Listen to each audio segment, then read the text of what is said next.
ำสังคมเฮาลูกผู้หญิงได้แต่ผิดหวังและเศร้า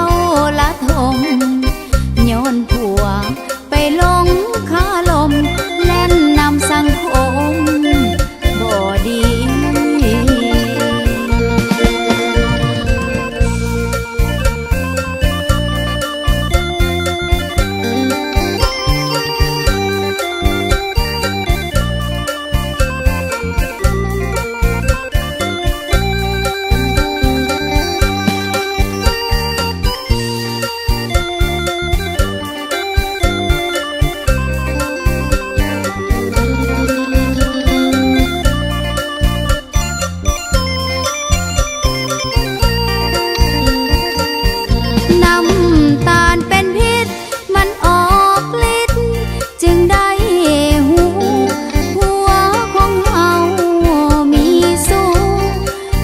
เขาหู